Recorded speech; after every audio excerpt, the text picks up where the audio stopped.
Ricardo Vargas, thank you very much for this very inspiring and touching presentation. We really enjoyed every minute of it, and we really wish if you had more time even in the Passion for Project Congress. And this is the opening keynote. How do you feel being in Sweden, talking about this type of projects touching developing countries and working with the humanitarian sector, talking to a Swedish audience? Yeah, first, it was an honor for me to be here. And also, it's very, very important that we increase the understanding of how project management is a real challenge in developing countries. So, and I wanted coming here to increase this kind of awareness. And the key message for me is that we need to do something. We need to improve project management practice because in a country like Sweden, we have a lot of resources, but in most of the other countries we don't have. So we need to be very agile, we need to be very nimble, smart to deliver the results. So this is what we want, because it's very easy to do a lot with a lot of resources. It's not so easy to do a lot with no resources. And in your presentation, you mentioned something. You mentioned that we need to run these humanitarian projects as in business, and that the challenge was for you that lots of good, well intentions, but they don't know the know-how. And would you like to elaborate more about this? Yeah, this is perfect. When we say business means it's to be effective. It's not because you are doing a humanitarian work with a donor that you do not need to meet deadlines, that you do not need to take care of your budget.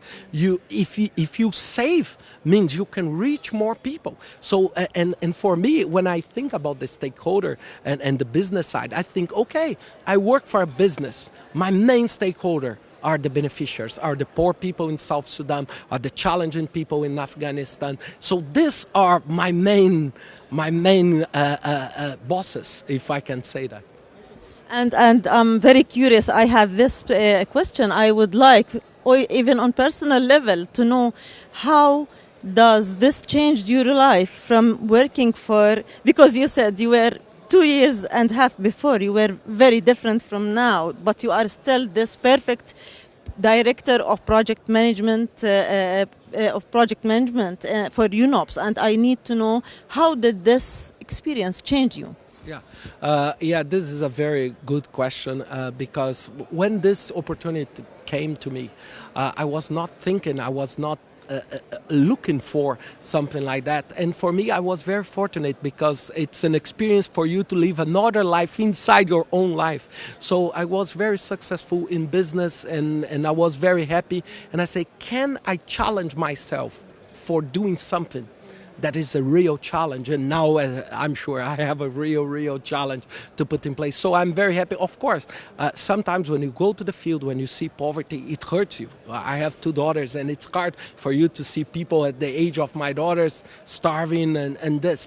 But at the same time you say, okay, I'm coming to bring some hope and some concrete actions to improve their lives.